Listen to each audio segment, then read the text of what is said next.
Good afternoon, ladies and gentlemen. Common Q Learning Week Day 2 is about to begin. But before that, let me take a moment to review a few technical details. Today's webinar will be conducted in English. However, it comes with English Indonesian subtitle.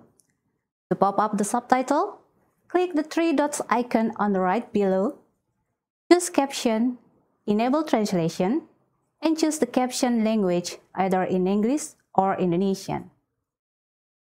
This webinar is also available on our YouTube channel BPPK Kemenq RI. That's all the information. Let us now begin Kemenq Learning Week Day 2, Innovating for the Planet, Policymaking for Sustainability.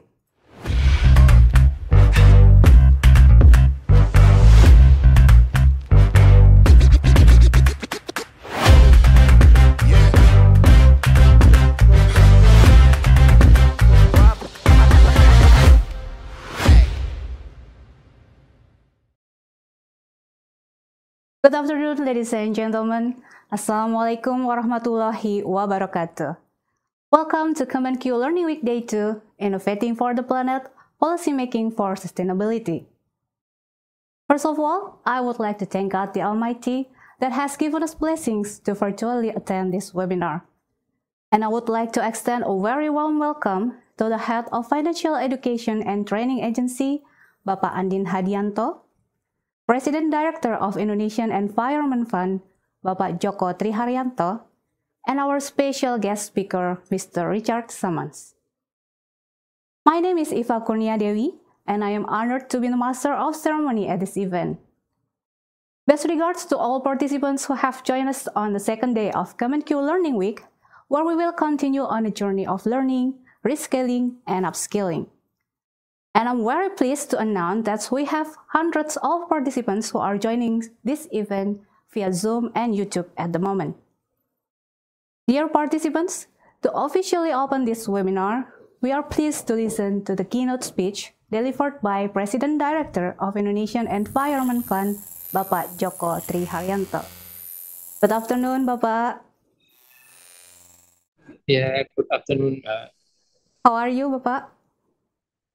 Fine, thank you. Thank you.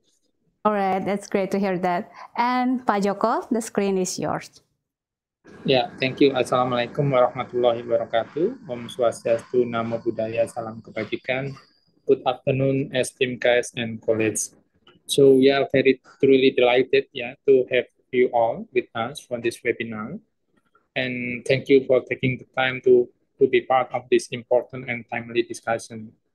So I'm here not only as a President Director of Indonesia Environment Fund, but also as a firm believer in the transformative power of policy making to drive sustainable innovation.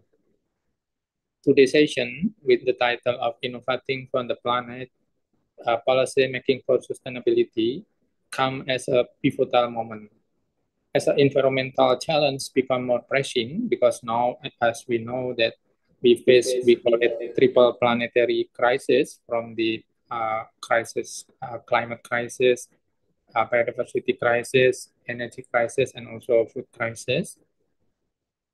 It is increasingly evident that the innovation alone is not sufficient.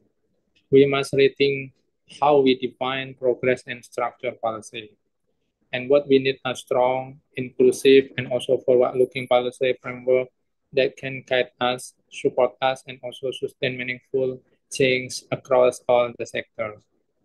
Ladies and gentlemen, around the world, now we are witnessing the rapid advance in sustainable technology, ranging from green infrastructure and also cleaner energy to circular economy model and resource efficient system. And then this innovation hold immense promise, but on their own, they are not enough. So to move from the innovation to the real world impact, of course, we need robust policy. Effective and robust policy provided us the framework that guide, enable, and also scale sustainable solution. As the Indonesia Environment Fund, our role is to serve as financial catalyst, ensuring that the fund needed to support this policy are available and also used effectively. So we see firsthand how policy can unlock resource and also mobilize the stakeholder to implement sustainable practices. In short, policy is not just regulatory tools, it is also a bridge that connect idea to the implementation, from the ambition to the action. This led us to a crucial question: how can we design and also deliver policy that are inclusive, collaborative, and also capable of delivering sustainable outcome across diverse sector and also community? That is when the role of the government and also stakeholder engagement become very crucial and also essential. So in today's webinar, we will explore how such collaborative approach can turn sustainable from abstract aspiration into a real concrete implementable action. This includes involving the community in the design and also delivery of policy, ensuring that the business incentives are aligned with the environmental goal, and also establishing government system very transparent, equitable, and also adaptable to change. Distinguished audience, of course, inclusive government is not part of the equation. Sustainable policy must also confront a series of difficult trade-offs sometimes between short-term pressure and also long-term resilience, between economic growth and also environmental protection, and also between efficiency and also social equity. And yet, within this tension lies great potential. Well-crafted policy offer an opportunity to redefine development, to create green jobs, build resilient infrastructure, and also elevate community through sustainable and also inclusive economic transformation. So it is no longer about whether we should act, but also how we can act most effectively. How do we design sustainability a policy that are not only visionary but also pragmatic and also just transition. It is and now my honor to welcome our speaker, Mr. Richard Saman, as the international recognized expert on advancing economic growth and also development through greater social inclusion and also environmental sustainability. As we know, Mr. Saman currently serves as a senior economic advisor to the World Business Council for Sustainable Development and also senior fellow at the Geneva Graduate Institute. This accolade highlights his authority on the subject, and we are privileged to welcome him today to explore how policy can turn sustainability into the real world impact. In today's session, we will try to explore how well-crafted evidence-based policy, how driven tangible environmental and also social improvement across the sector.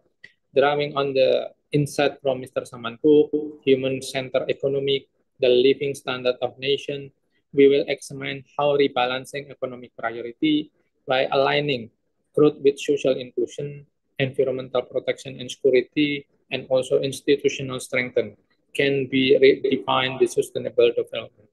Additionally, we will consider how rigorous diagnostic approach like those used in a clinical setting to track health indicator can inform measurable sustainability target and also policy accountability. And finally, we will highlight emerging best practices and also collaborative strategy between public and private stakeholders that enable innovation to serve not just efficiency, but also long-term resilience and also well-being targeted. So whether we work in the policy development, environmental planning, or strategic leadership, in the session offer practical insight and also real-world example to guide us to our effort toward more impactful and also inclusive sustainable solution. So I close my speech. Thank you, and I look forward to the fruitful discussion ahead. Wassalamualaikum warahmatullahi wabarakatuh. Waalaikumsalam warahmatullahi. Thank you, Pak Joko, for the keynote speech and making the time today. We understand that you may have other commitments, so please feel free to leave the webinar at your convenience. Yeah, Once thank again, you. yes, Thank you. yeah, we are truly grateful to have you here today, and thank you, Bapak. Ladies and gentlemen, our honorable guests, now it's time for the main event that we have been waiting for. But before that, I'd like to make a housekeeping announcement for our audience. First, if you don't mind, please keep your camera on and your microphone muted throughout the entire session.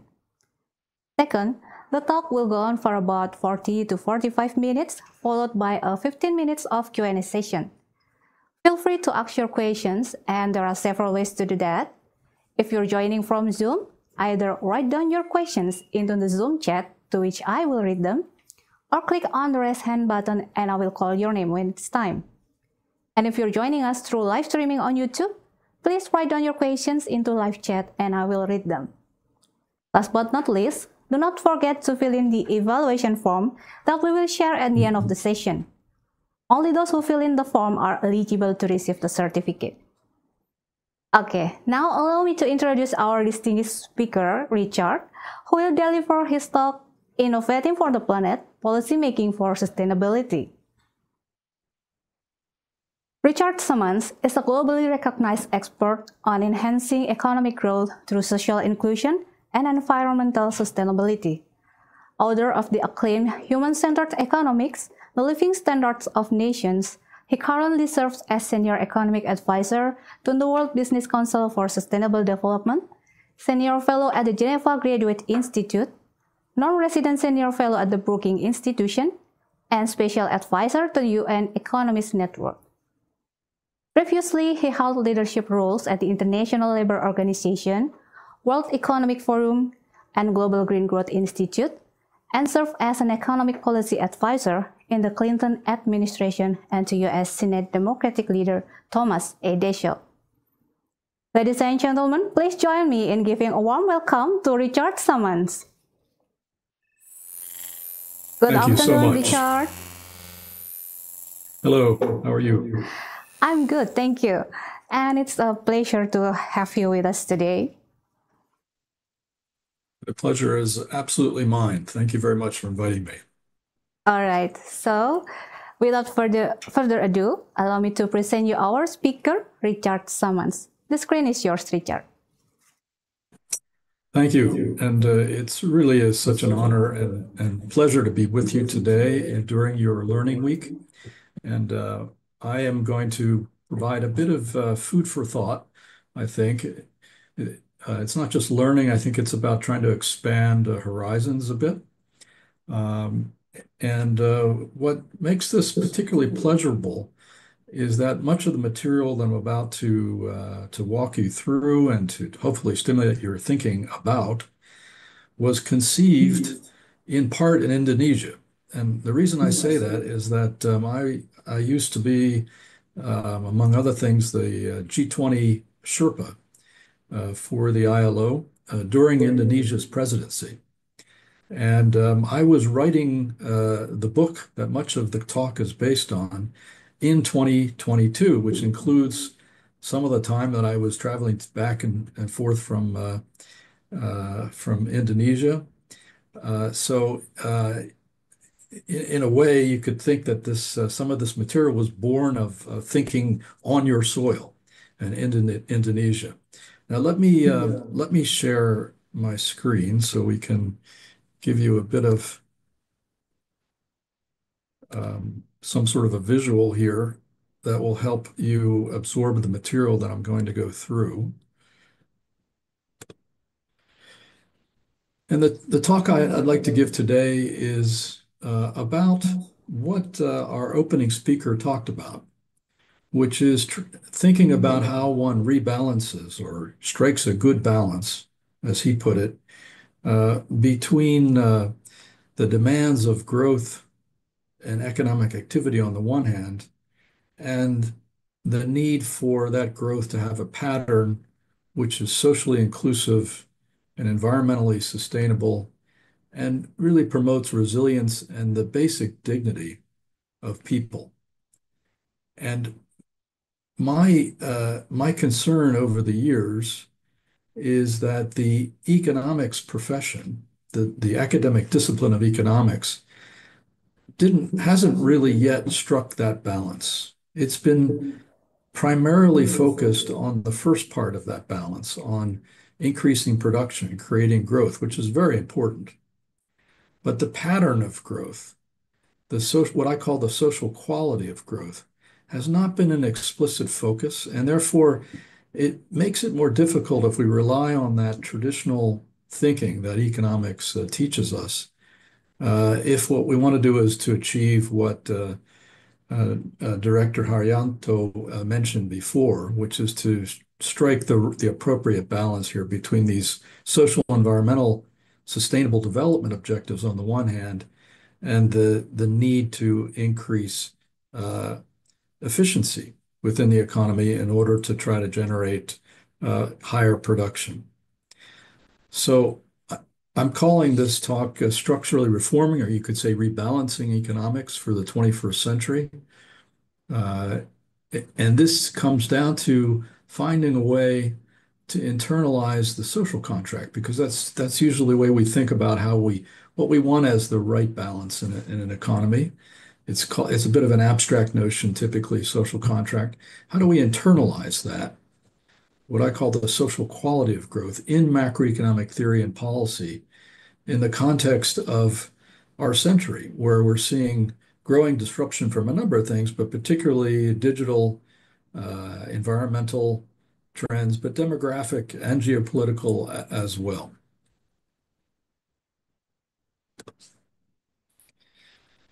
So I think there is very broad agreement, at least for the past 15 years since the financial crisis in 2008 and 2009, on this basic objective.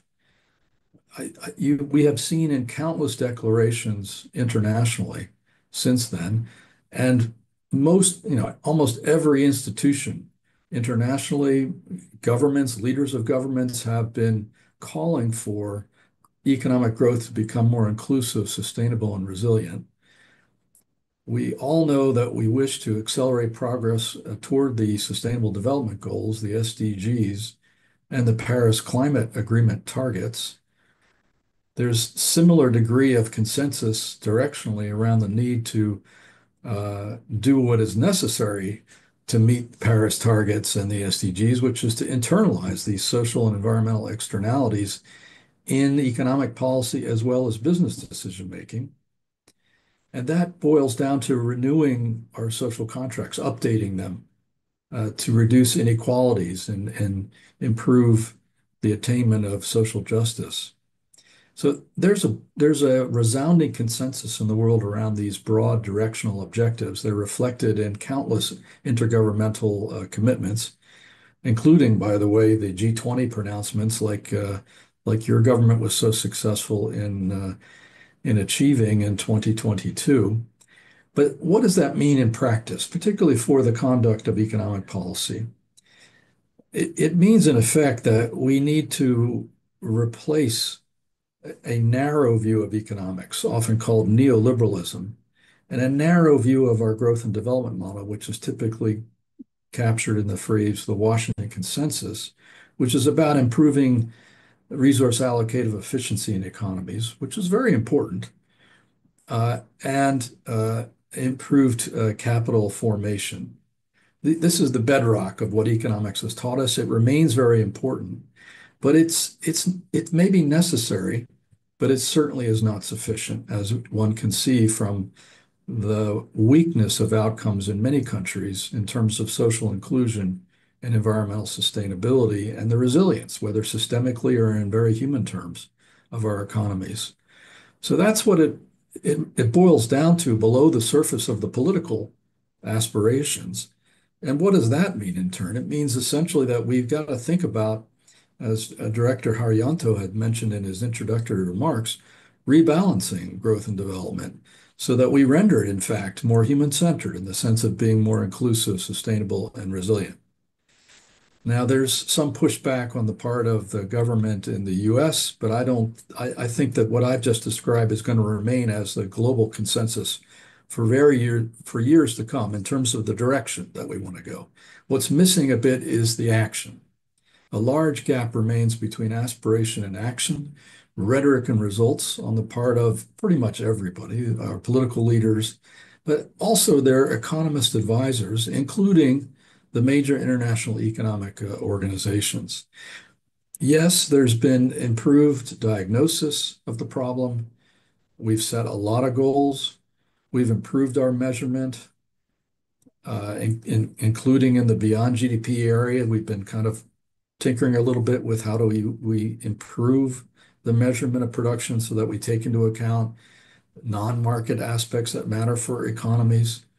But all of this is useful and good work, but it is not producing the systemic change that is reflected in the SDGs or in the Paris Climate Agreement, or indeed the other aspirations that have been set.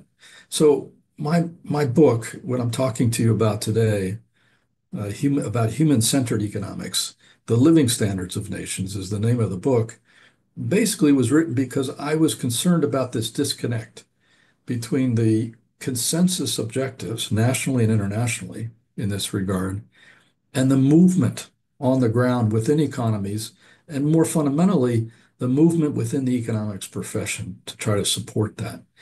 And I'm just giving you a couple of quotes here that might be appropriate here. Vision without execution is hallucination, is a saying that was attributed to Thomas Edison.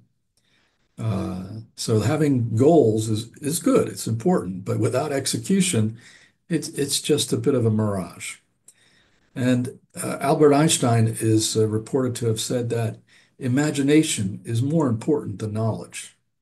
And I believe that that characterizes where we are right now in the economic policymaking and academic communities in respect of the challenge of inclusive, sustainable, and resilient growth. I don't think the current predicament in this regard is just a failure of political will. I don't think it's fair to blame it on political leaders. I think economics itself as a discipline and something that I know, so many of you are working in the finance ministry. I have worked for years in government, international organizations, with the business community, in think tanks. I think the economics community is suffering from a failure of imagination of the type that Albert Einstein was referring to, and how to execute the vision that our political leaders and our societies have set in this regard. What that means, in other words, is I think we have yet to adapt the standard growth and development model, which is to say macroeconomic policy, theory and policy, to current circumstances. And I go so far as to say that this is analogous to the doctrinal cul-de-sac of the economics profession that we had in the early 1930s. What I mean by a cul-de-sac is a dead end. It's a French term. Where in the 30s, there was, as you know, a collapse of demand. And the models at the time didn't really correspond to how you get out of that. And it took a revolution in thinking about macroeconomic theory, a reformulation of the basic mental model of economic growth in the early 1930s, as best captured by John Maynard Keynes's work, to get out of that dead end, to get out of that trap. And I think we need something analogous today to get out of this disconnect between the aspirations for inclusion, sustainability, and resilience on the one hand, and the teachings and mainstream practice of economics on the other. So if you look ahead in the future, there is a lot of excitement about some of the changes that could create abundance, particularly with respect to discussions about artificial intelligence and digital transformation and whatnot. That has the promise of improving productivity quite considerably. But what I'd like to take a moment is to focus at the human level. What is this transition going to mean, this digital, environmental, demographic in some respects transition going to mean? At a human level, it's going to mean quite significant increase in the churn in labor markets. By churn, I mean people losing their jobs, people having to reskill or upskill, people having to have more than one skill set or career trajectory within their lifetimes, because this change is going to shake up. It's going to increase the rate of creative destruction, if you will, in our economies, most likely. And, it's early days with respect to the latest chapter of digital disruption. But AI, according to the ILO estimates, which I think are fairly moderate and more rigorous than most that you see around, we're estimated to add to affect about 20 to 30% of the workforce, either in terms of the risk of being replaced, automation, or the need to reskill or upskill in order to keep pace, what we call augmentation. Now, this is much less in poorer countries. It's less in Indonesia than it would be in Europe or the US, but it is a very significant phenomenon that is going to affect labor markets in a very, very human way. And this is going to take place in an environment in which there's already vast labor underutilization. About 11% of the global workforce, or 435 million people, are either unemployed or underemployed. And somewhere between 20 and 25% of young people are not employed and they're not in training or schooling.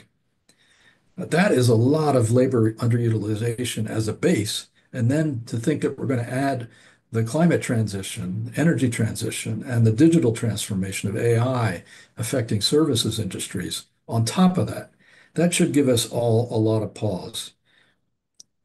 So it raises the question further about whether our standard production GDP growth-centered model of growth and development is fit for purpose in an era in which we're going to see much more distributional and transitional considerations come to the fore.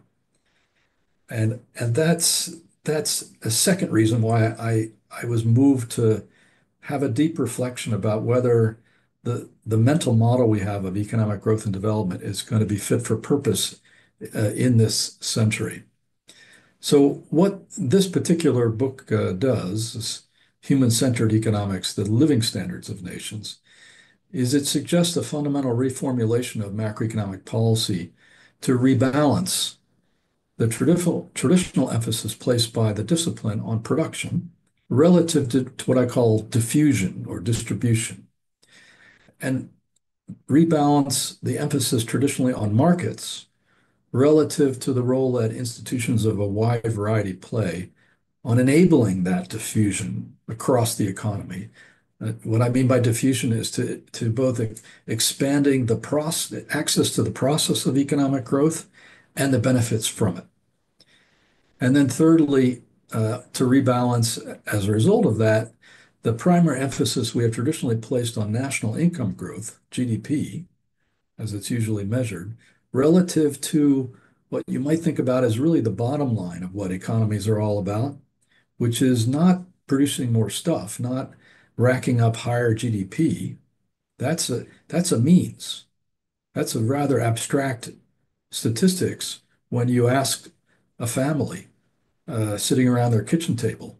No, to what really matters, what economics and economies are fundamentally for, is to produce and enable and facilitate broad and sustainable progress in household living standards. That's what we're all doing that's what we're all working for, is to improve people's standard of living in multiple respects. And yet that notion, household living standards, is traditionally viewed by macroeconomics and the economic community as a residual, sort of an afterthought. The focus is on driving growth. And yes, growth in GDP has an important relationship, a very important positive relationship with improvement in broad living standards in societies. But it's not automatic. It's not lockstep. And it tends to weaken as countries develop, as they get higher income.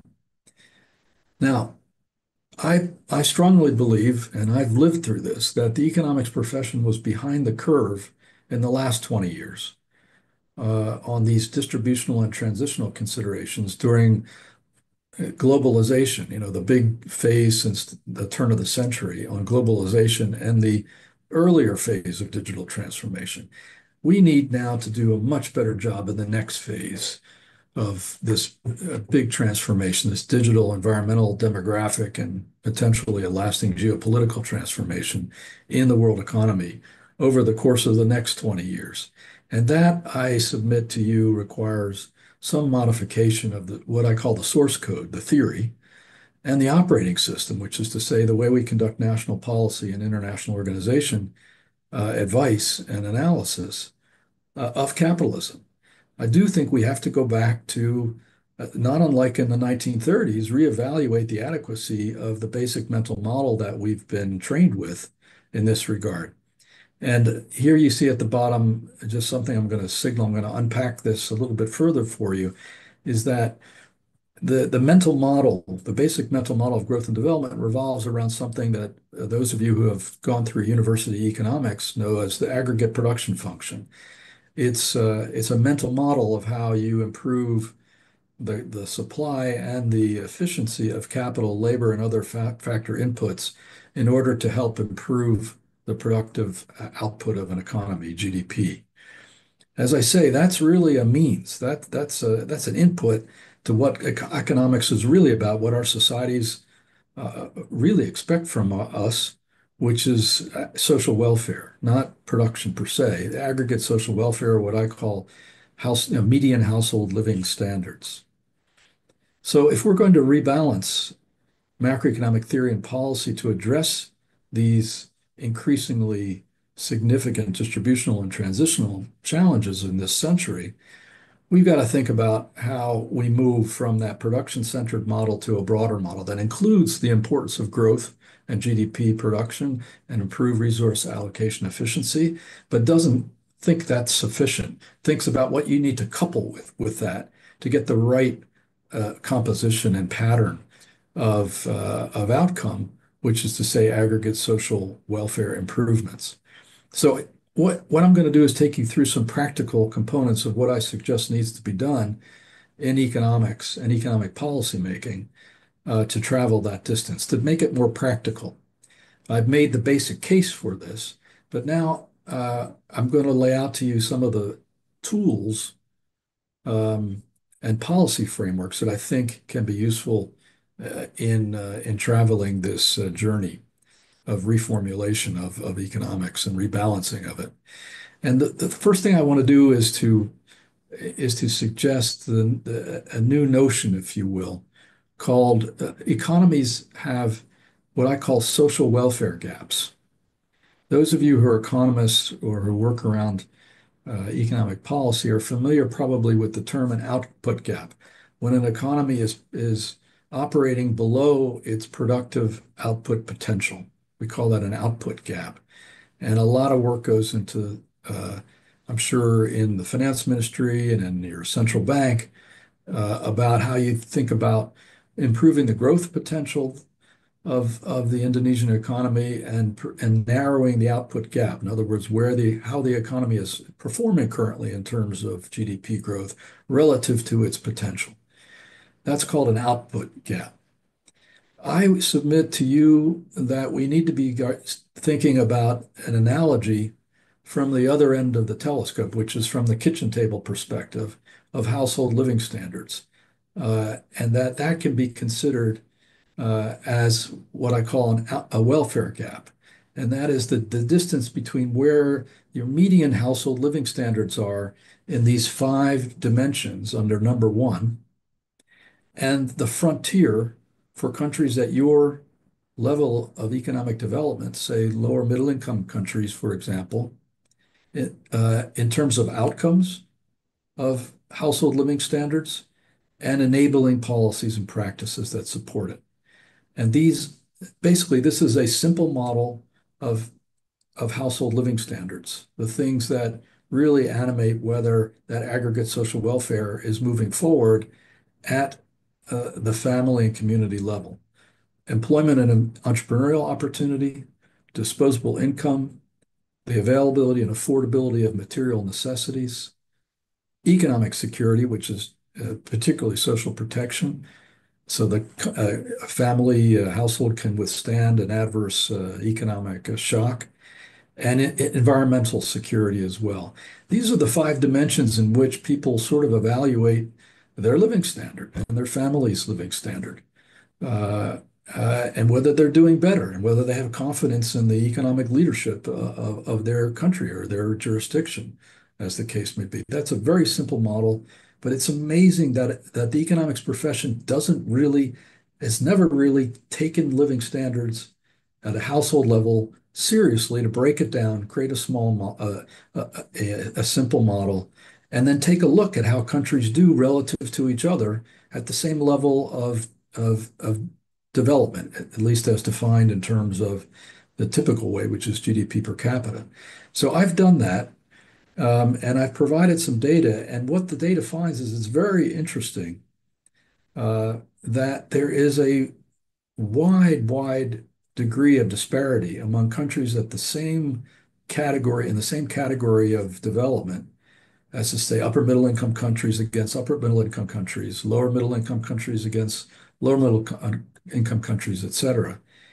And I've broken down some data in the book into two basic categories of fiscal and labor market or decent work indicators, which shows that there's typically a difference of between 3 and 6 times between the low performer and the median performer in a given set of countries, and between half, 50% and 300% between median practice, the median performer, and the a leading practice, which I characterize as the 80th percentile of performance on various individual aspects of employment and entrepreneurial opportunity, disposable income, material necessities, and economic security and access to social protection, et cetera.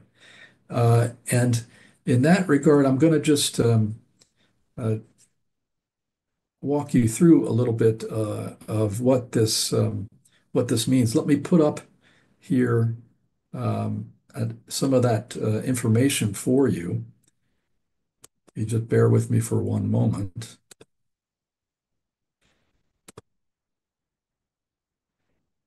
And so this is a bit of a breakdown for you of of these 5 areas of household living standards.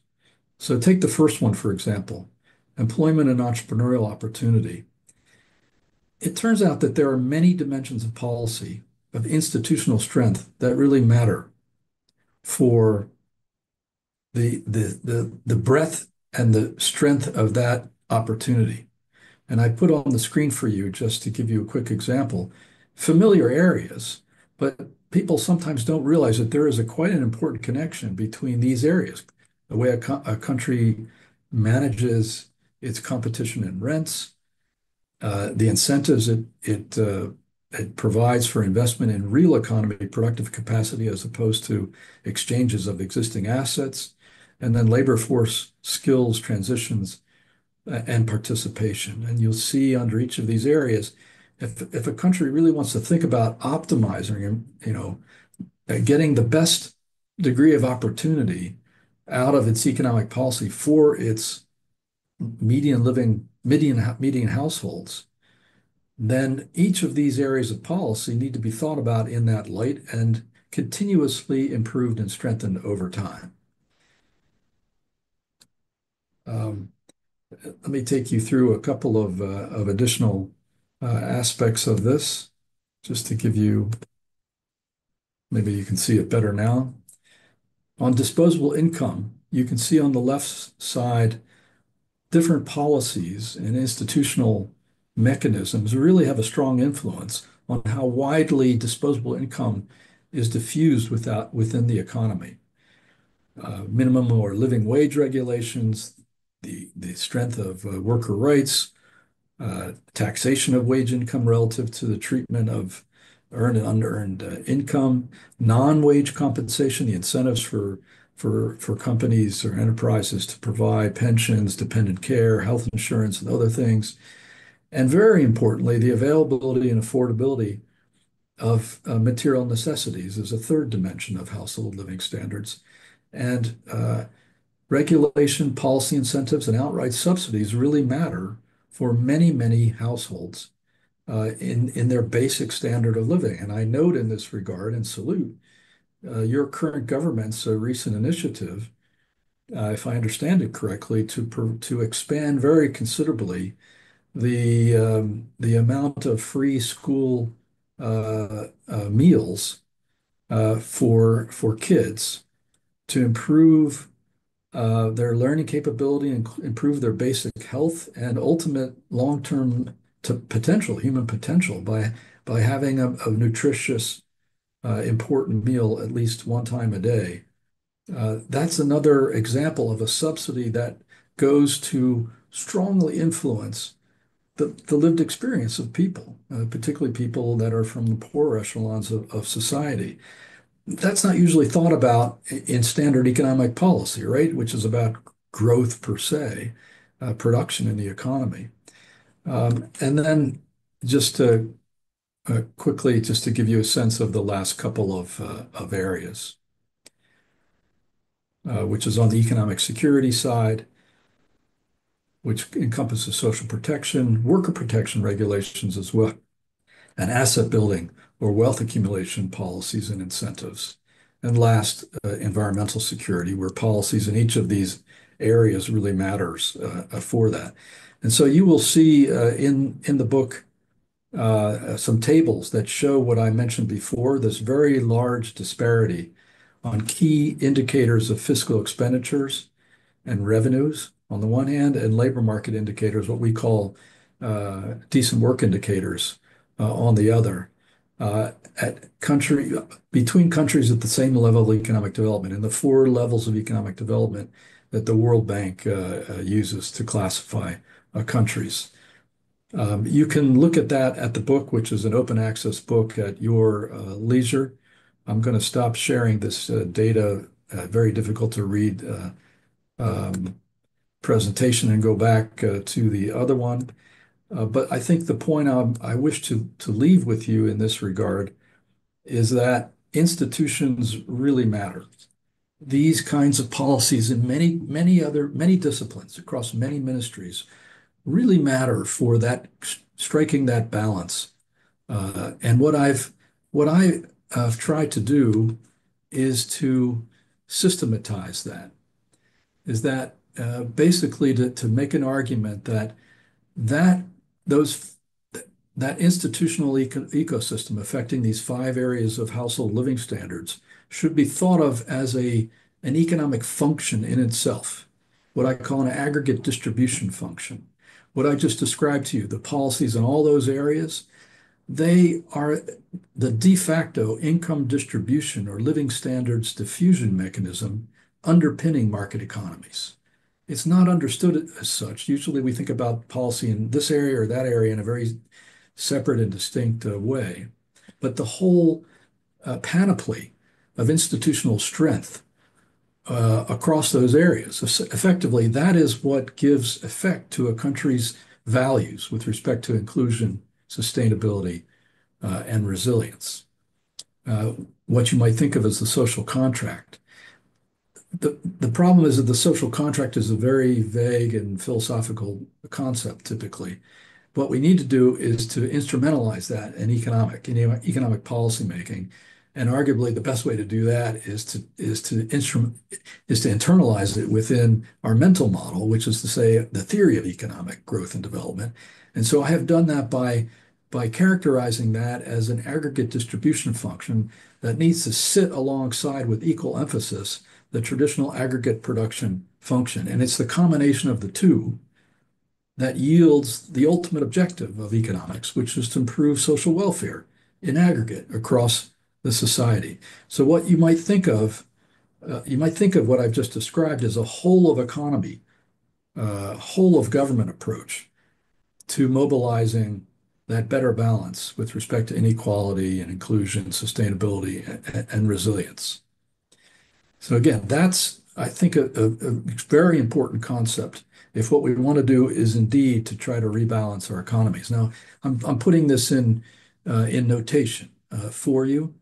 I hope you're not put off by that, but the left-hand side is the typical, traditional, I should say, aggregate production function, which has A as technical change times capital, labor, natural resources on the left. I want to emphasize, I'm not suggesting that we get rid of that notion of the need to improve the allocative efficiency of our economies through markets and improved capital formation. No, I'm just saying that we've been conducting economic uh, uh, uh, pedagogy, training, and we've been conducting economic policy and practice with like essentially one eye closed because the right hand is equally important if what the goal is not just production, but actually aggregate improvement in social welfare and improved living standards. And so the red right side of the equation uh, is the notation for the five areas of economic policy and institutional strength that affect those five aspects of household living standards: employment and entrepreneurial opportunity for O, disposable income for I, material necessities for N, and economic and environmental security for the last two. And what I like to say is that the golden rule of a more human-centered or living standards bottom line approach to economic theory and policy is to place equal and parallel emphasis on these two, on the aggregate production function and the aggregate distribution function. That's the key. We have not been doing that. In part, I argue, because our mental model has just been focused on the left side. It's again, if you can only see through one eye, you have much less depth perception and much narrower uh, field of vision. And we need to apply the second lens here, the institutional strength, the way countries institutionalize their values and their social contract about inclusion, sustainability, and resilience in an ongoing exercise of strengthening that institutional ecosystem. That needs to become part and parcel, an integral part of the way we think about economic growth and development. That's the way, it seems to me, that we strike the right balance as our economies go through an increasing amount of turbulence and transition in the next 20 years. Now, let me just step back for a second from the theory and the data and the main argument to suggest to you that what I am suggesting is not unprecedented. It's not without precedent or foundation, even in the field of liberal economic theory itself. It's just that you have to go back to the most influential original theorists and codifiers of the field to find it.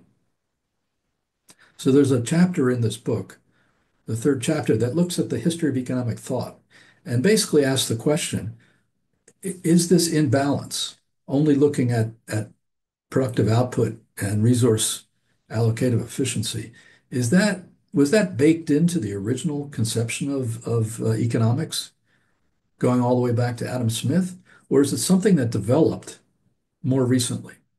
And I find that actually, if you look at the writing of Smith and the two most influential theorists and codifiers of the field in the century after his, which is to say the 19th century, John Stuart Mill and Alfred Marshall, they each strongly emphasize this dual emphasis on strengthening markets and efficiency on the one hand, and institutions and basic household living standards or social welfare on the other. And in a way, what we need to do is go back and capture the original, more balanced conception of economic progress and their original conception of the field uh, through some more modern tools and whatnot. And in that way, I think we do what I said at the beginning, which is that we move beyond neoliberalism, and we end up better reconciling capitalism with the demands of our people, of societies. And you'll see much more, a much longer explanation in the book.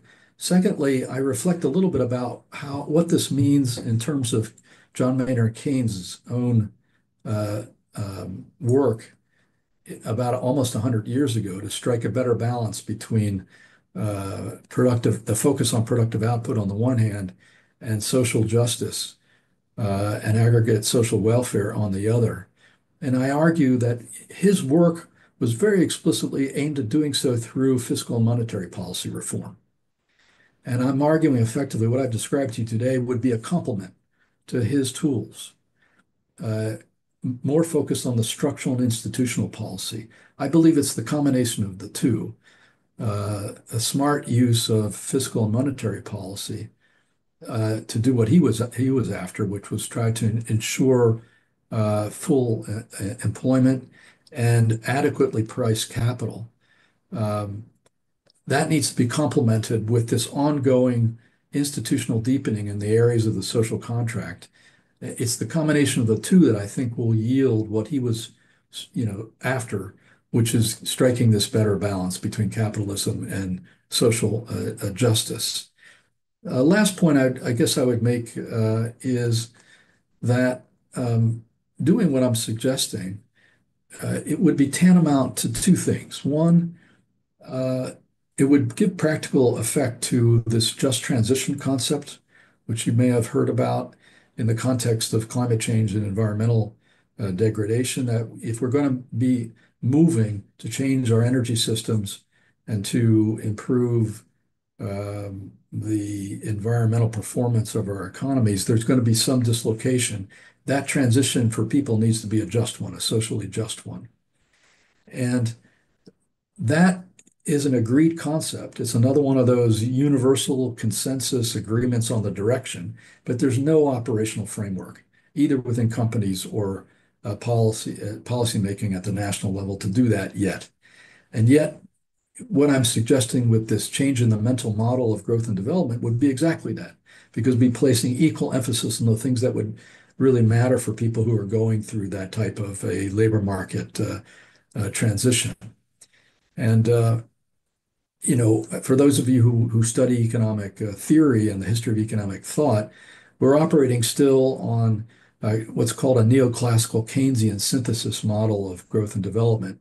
And I argue that by internalizing these environmental considerations, that fifth dimension of policy that affects environmental security, as well as these just transition dimensions, the things that matter for people's employment and entrepreneurial opportunity, their material necessities and whatnot, that provides the basis for doing what some have in the environmental movement have been calling for years, which is a reformulation of that neoclassical Keynesian synthesis to integrate or internalize ecological considerations. Now, I have some things that I can talk about as well for what it means for the international economic architecture. And I will end with this, but not go into depth because we want to provide plenty of time for discussion. The first is this, of course, is something that the G20 has been very important on, and the Indonesian government's presidency created some good momentum in this direction. But if international organizations were to take on board this reformulated or rebalanced model of growth and development, it would imply some very significant things for the international development and financial assistance it provides and how it provides it to developing countries. And so that's why the book focuses on changes in macroeconomic analysis and advice, as well as international financial architecture reform and trade and technology governance. I'm just going to call out right now the middle piece in red, the financial architecture. If the MDBs and the IMF were to take on board this revised model and realize that they should not be solely focusing on fiscal and monetary policy stability. Yes, that's important, but that's necessary but not sufficient. They should be also looking to optimize social welfare improvement, what I call macro development criticality, not just macroeconomic stability or criticality. That would lead them to mobilize much more of their existing resources that are already invested in the institutions to help developing countries very significantly scale up the financial resources available to drive a more inclusive, sustainable, and resilient model of growth. And I've done some estimation of how much is in the system invested already in the multilateral development banks and the IMF in terms of the funds, the capital, and the authorities. And there is enough without affecting the MDB's credit ratings, AAA credit ratings, and without creating any new authority on the IMF side.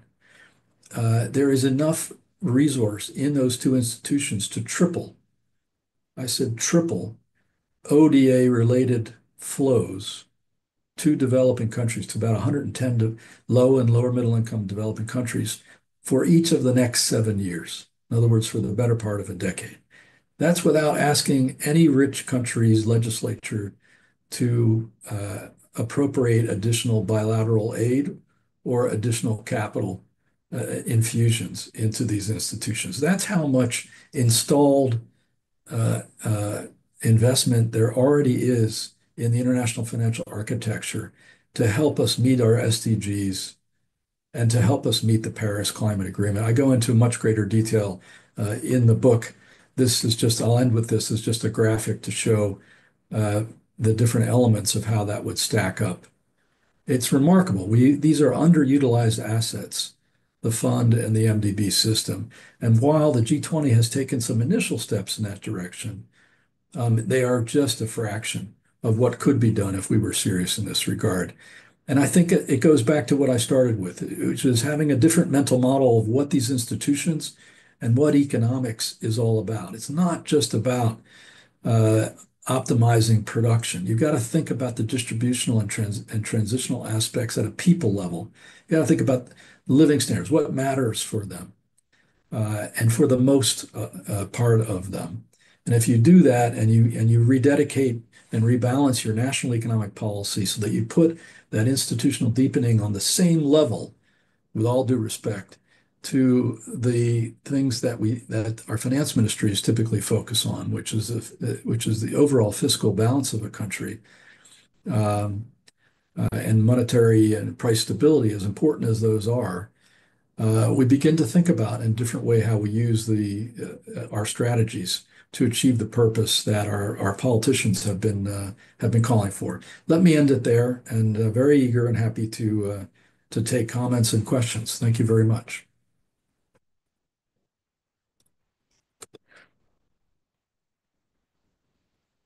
Such an insightful talk that you have delivered. And I like your points that public policy plays a pivotal role in accelerating green innovation and mobility into the way we live, work, and also govern. And effective policies don't just regulate, also create an enabling environment where sustainable practices balance with economic growth and social welfare. And you also emphasize that the path to a sustainable future depends on bold, forward-thinking policy decisions that encourage innovation, promote responsible practice, and foster strong collaboration across all levels of society. All right, now we will go on to the Q&A sessions, and I bet the audience is very eager to hear more from you. Once again, for participants who want to ask questions, please kindly raise your hand or write down your questions on the chat box. All right. And I think we already have one question from chat. Oh, all right. We already have someone who has raised his hand. And I would like to call you upon Mr. Ahmad. Hello, Mr. Ahmad. Would you mind to unmute yourself?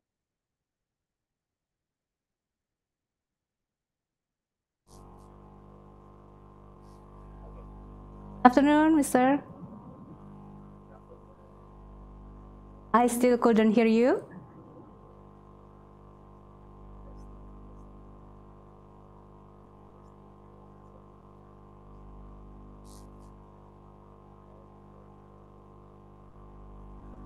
There's no sound. Is there any voice? Oh, yeah, I can hear you now. Yeah. Okay. Please ask your question briefly, Mr. Okay, thank you. Wait a second. Thank you very much for Mr. Richard Sammons. And my name is Ibos.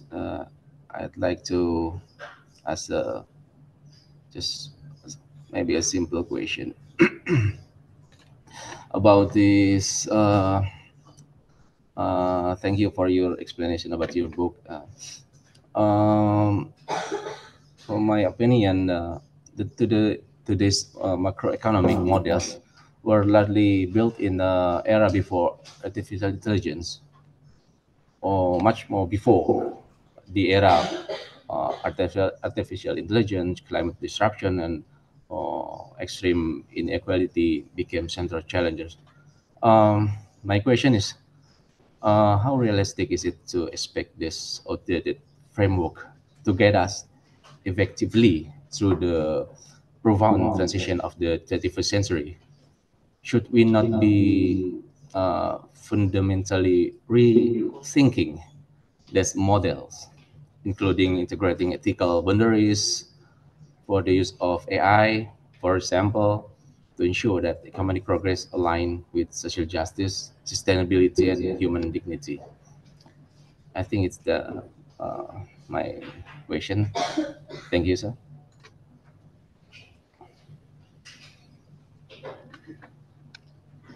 Would you like And me to respond one by one, or do you want to take a yes, few and then I respond in group? Whatever you prefer. you can respond now. Okay. So you asked two questions, which are a little bit in tension with each other, which is one, how likely is this, is this going to be picked up? Um, and on the other hand, shouldn't we be fundamentally rethinking? And I will answer the two. I personally believe that what I put in front of you is a fundamental rethinking. It doesn't completely throw out what we've learned, but it fundamentally changes that source code, that basic growth and development model by putting another 50% of the picture on the table, which has been missing in my view. That's pretty fundamental. And making people take institutions much more seriously. The Nobel Prize was awarded this past year to three economists who did work in trying to emphasize the importance of institutions, but they were doing it at a very, very high level. You could look at what I'm doing here at a more practical national policymaking level. Okay, what does that mean to take institutions seriously across the ones that really matter for what the ultimate purpose of economics is, which is basically improving people's living standards at the household level. And that's one way to think about this. So I believe that this is a fundamental reformulation, that's how I call it, of the source code, of the theory, the mental model of economics, but in a practical way, in a way that countries can pick up. And let me just say one more thing. Okay, what would a country practically do? The United Nations is asking me this question right now. They've invited me as a result of this thinking to lead an initiative, which we just held the first activity of just 2 weeks ago, to better knit together thinkers around the world who are thinking about fundamental reformulation of the field, to better support the SDGs and a human-centered economics and sustainable development is what the initiative is called. And my answer to that is that very often policymakers and politicians react to information where they see what their peers are doing that's different or better than them. And so what I've done in the book at an initial phase, but now I'm beginning to work more expansively in this regard, is to assemble that benchmarking data so that countries can see where their institutional frameworks across these 5 dimensions that affect living standards are relatively strong or weak compared to the outcomes at a living standards level of their peer countries. And then they can begin to look more specifically at where they can learn from their peers or strengthen, correct their weaknesses and extend their strengths and the like. And all of a sudden, you begin to get a much more clear composite picture of how you run your economy or how well you're running your economy from the standpoint of striking that balance between growth and efficiency on the one hand and diffusion of improvement in living standards at the broad household level. So I believe, personally, that what I've laid out here is both a fundamental rethinking and a practical framework for how you actually act upon it rather than just make a theoretical argument. Thank you. And we already have a member of our hand. Thank you. Thank you.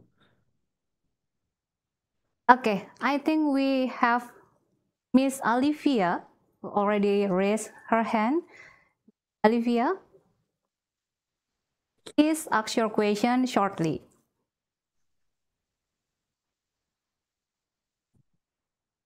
Oh, would you mind to unmute yourself first? Yeah. Okay, thank you. I'm sorry. Thank you for the opportunity to asking question here. If I allowed to ask two question here, I'm very happy. But the question number one Can you is, just please ask a question because we have time limitation. okay, only one question. You mentioned the need to reform the source code of macroeconomics theory by integrating social contracts and institutional ecosystem. In practical terms, what policy shifts or metrics would you prioritize first to ensure that workforce resilience is truly embedded in economy recovery plans, especially in developing countries like Indonesia? Only one question. Yeah, thank you. Thank you. And by the way, feel free to email me or send me through my website other questions. I'm very happy to respond to them. Boy, that's an interesting question. What do you prioritize, right? That's what any government would ask. So you're asking the right question. It will vary by country, certainly.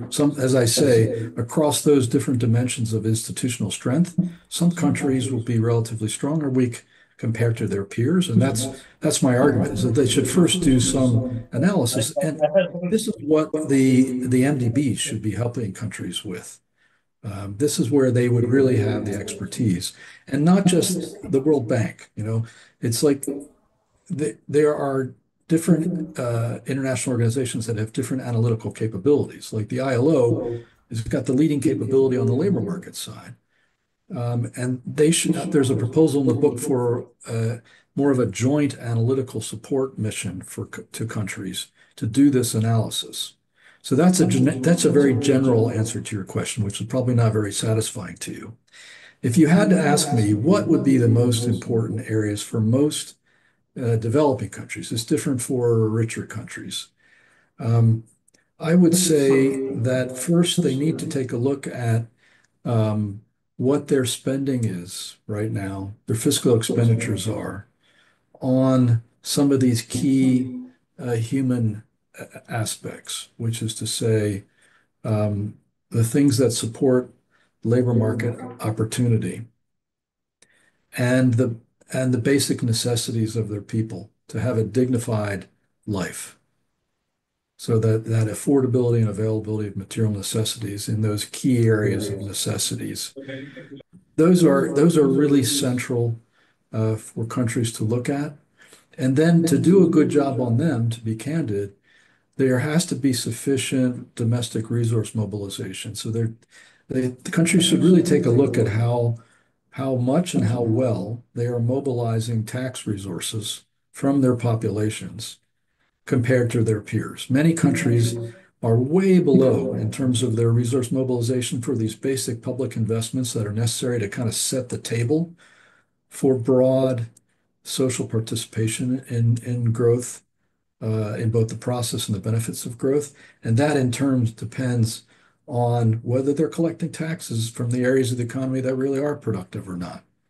So it's hard to pick any one area in the abstract, but I would say those are some of the initial building blocks that any country should be looking at. Okay, thank you, Richard. Thank you, Miss Olivia. Thank you, Mr. Mies. You. And we might have one participant who wants to ask the question. I would like to call you upon Mr. Randy Patmanaba. Would you please to unmute yourself and ask your question shortly, please? Okay, thank you, Harry, Richard, and everyone. So some developing countries tend to have tend to harm the environment in order to increase the economic growth. For instance, like deforestation for palm oil plantation and also over issuance of mining permits. My question is how or what we can do as a civil society and also like bureaucrats in order to promote a greener approach or maybe like a macro developmental approach to the high level institution/government. Thank you. Well, that's a great question. That's worthy of a longer exchange. But as you suggest, the regulation that's applied to some of these sectors is very important. And I know Indonesia has been working for years to try to create better alternative livelihoods for people who have been working in the palm oil and other areas, which have been the focus of climate action, of trying to mitigate emissions. And I suppose I would suggest to you that what's needed is both, a good policy on the mitigation side and, very importantly, on the human adjustment side of that. And what I've sketched out in this framework is a much wider panoply of things that matter for redeploying people into alternative work that often is not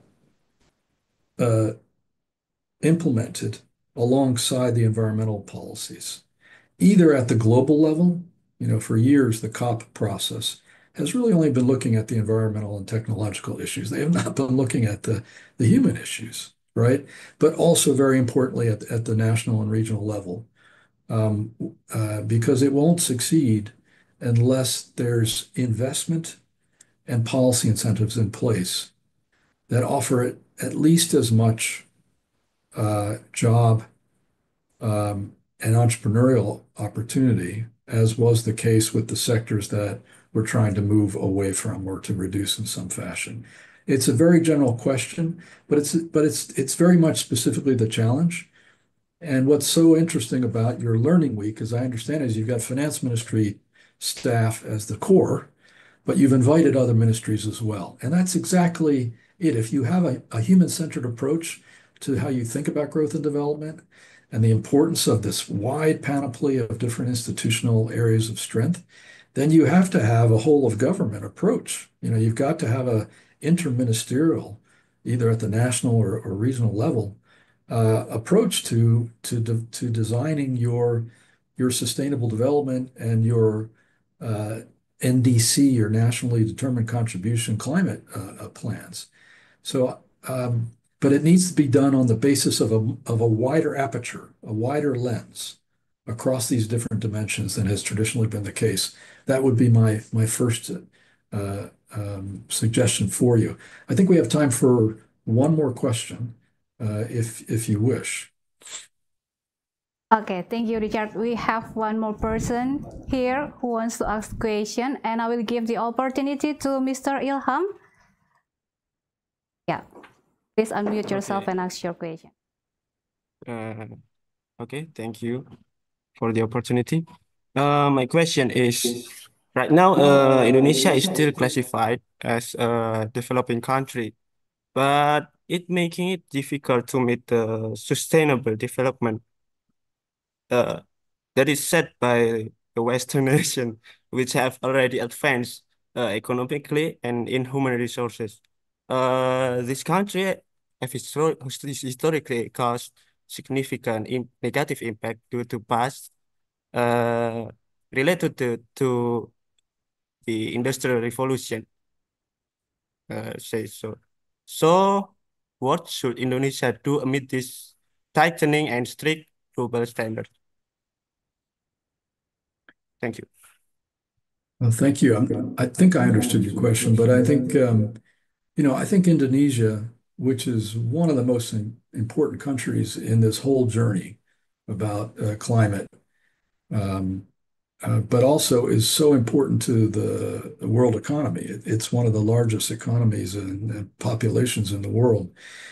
And you're right. I mean, much of the overhang of greenhouse gases in the atmosphere was contributed by the wealthier, the developed countries since the Industrial Revolution. And this is partly why I emphasize in the book, I didn't have much time today to emphasize it, this international dimension. I argue, again, let me put it this way. There's been a 10-year debate about whether developed countries can mobilize $100 billion a year for developing countries in climate finance, right? And the OECD suggests that last year it probably met the target finally. But that's 100 billion. What I'm suggesting in the book, if you go through the numbers, is that there is a $2 trillion increase